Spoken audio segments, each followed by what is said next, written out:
Hello hi नमस्कार आपण मन पुणी थे श्री एजुकेशन चैनल को स्वागत। आज मैं पढ़ा सप्तम श्रेणी पिला मानकर गोटे मोस्ट इम्पोर्टाट रचना जोटा कि बार बार आसी तुमर प्रिय महापुरुष। तुमर प्रिय महापुरुष केते थर आसी देखु 2019 20 आसी 2018 19 आसी 2017 18 आसी समिति आसी मोस्ट इम्पोर्टाट रचना टी को आम भल भाव देखा। देख कुनाकुनी तुमर प्रिय महापुरुष उपक्रम कौन ना यही विशाल दुनिया रे बहु समय रे अनेक महान व्यक्ति माने जन्मग्रहण करिसेंती। सेमानंक असीम त्याग और कर्तव्य सेमानंकु महापुरुष रे परिणत कराई थाए। मु जड़े छात्र होइथिबारु निजर जीवन को श्रृंखलित और मार्जित करने को महापुरुष मानक संपर्क रे किछि जानिबा को इच्छा करि थाए। मोर यही आग्रहरु मुझे महापुरुष को मोर प्रिय महापुरुष रूपे ग्रहण करिछि से हेउचंती उत्कलर मणि पंडित गोपबंधु दास। प्रिय काहींकी से प्रिय जीवन यात्रा रे विषम पथ को सजाड़िबा पाई जे गुरुत्वपूर्ण गुणर आवश्यकता रही ताहा हेउची निजर स्वार्थ त्याग और जनसमाजर सेवा। उत्कलमणि पंडित गोपबंधु दास थिले जड़े त्यागी और जनसेवक। तेणु मु तांकु मोर प्रिय महापुरुष रूपे ग्रहण करिछि।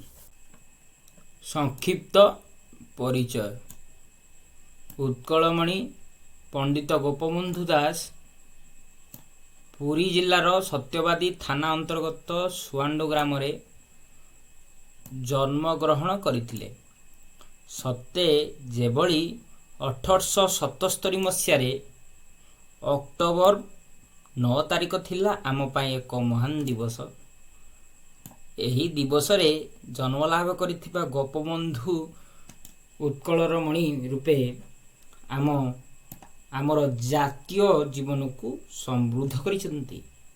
तांकर देश सेवा भाषा प्रति ममता स्वाधीनता संग्रामी मते विशेष आकृष्ट करिछि।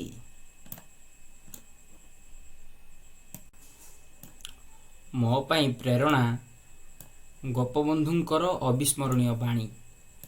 मिसु मोर देह ए देश माटी रे देशवासी चाली जान्तु पिठी रे देशर सुराज्य पथे जेते गाढ़ पुरु तही पड़ी मोर मांस हाड़। मते विशेष प्रेरणा जोगाइछि कर्म प्रति गोपबंधुंकर जे उच्च चिंताधारार परिचय देइचंती ताहा मो पाई अभुला जथा। मानव जीवन नुहई केवल वर्ष मास दिन दंड कर्मे जिए नर कर्म एक तार जीवनर मानदंड। मोर कार्यधारा कौन ना गोपबंधुंकर आदर्श नहीं मु मोर कार्यधारा अतुट रखिछि। विद्यालय जीवन को सेवा और कर्तव्यर जीवन रे परिणत करिछि। पाठपढ़ा सहित समाज सेवारे निजको नियोजित करिछि। शेष कथा कौन ना मोर प्रिय महापुरुष गोपबंधु ही दरिद्रर बंधु। तांकर त्याग और आदर्शर मोर विशेष संबल। मु तांकर पथ अवलंबन करने को प्रतिज्ञा करुछि। Thank you. Have a good day.